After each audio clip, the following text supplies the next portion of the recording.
I did get the vet results back from Dr. Cochran.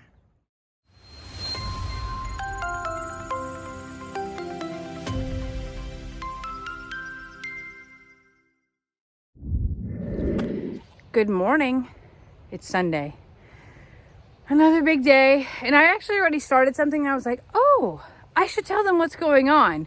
So here's a video about what I kind of already did and what I'm about to do. So y'all know that Dixie and Beverly have been hanging out in this dry lot, we'll call it. It was originally meant to be an ostrich pasture. Wasn't necessarily built for horse and donkey, but that's okay. Dixie's mental state of being cooped up per se is starting to worry me a little bit. She gets a little bit like hostile. Last night I was cleaning out her feet and she bit me in the butt. So I've actually decided we're gonna make a change, and I moved her this morning. I'll show you where. But on today's task is Lester has to come get this hay, and we gotta do a little pasture shuffle. So this pasture is the only pasture that's not connected to the woods. This was kind of the afterthought, to be honest, but it's okay. It's gonna be okay.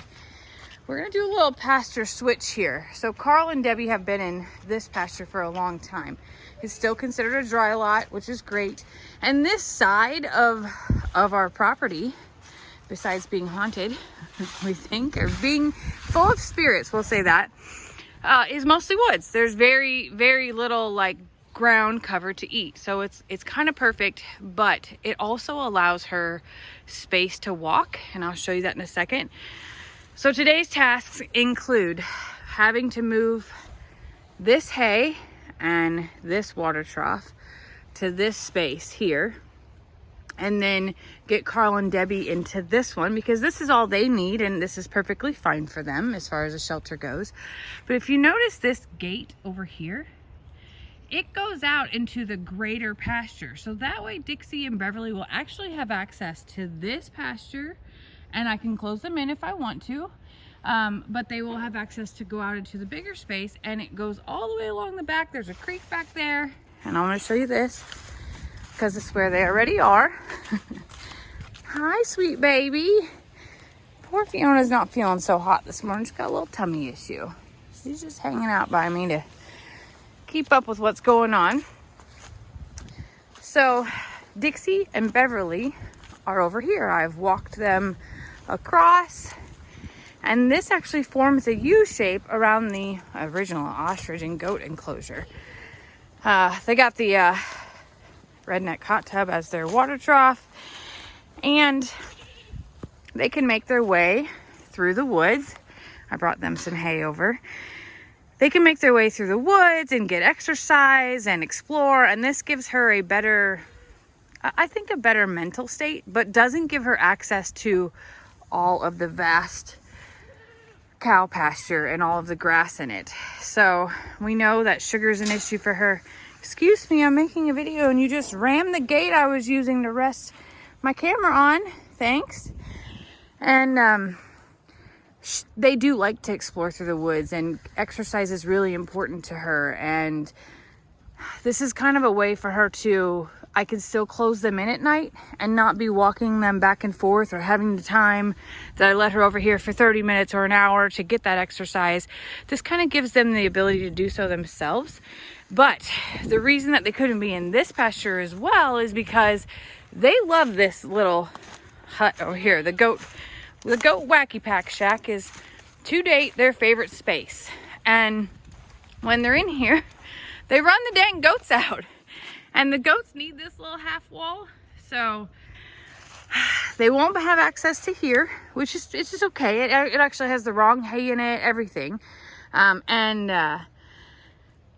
They're gonna get all of what I think is the best of both worlds by doing this little shuffle, but it is gonna take Lester's tractor work to get that hay shuffled, and then of course the Carl shuffle without being killed. And then maybe I'll do a little creativity. Ritzy has a GPS collar that I put on her that I can track her movements, and I can put up a geofence to where she can't go. I was thinking about I could attach that to Dixie's halter, not to keep her in a fence or anything like that. But I think it would be neat to watch her movements throughout the day. Yes, I tossed hay over, and well, we got some floaters. Dixie doesn't mind though. It's a fun game of bob for hay. But how funny would that be to watch and see what Dixie and Beverly do throughout the day? It doesn't shock. It doesn't do anything like that. It makes a beep if I have the geofence turned on. But if I turn it off and I just clip it onto her halter for a day and leave her halter on, it'd be really neat to see the patterns and what they do and where they go. So I thought that would be a neat thing to do. But there's not a lot growing yet here. It's still winter. So this is like this is not ryegrass. This is just native pasture stuff. And it's very short. So she's not going to gain too much nutrition from this or too much sugar from this. If you notice, she's walking right by it. She'll take a little nibble and go, not what I wanted. So this is going to be okay for her. This is good for her mental state. It's good exercise for her to be out and about. We don't have like a riding arena, and we don't ride her anyway, but she can't walk up and down the driveway because of her feet hurting her. So this is kind of the best solution for what we can do. But I think that she's going to be really happy with it. And I think that her exploration is going to give her mind some good mind work. I'll just put it that way. So more to come on how we manage with the hay shuffle and the Carl situation.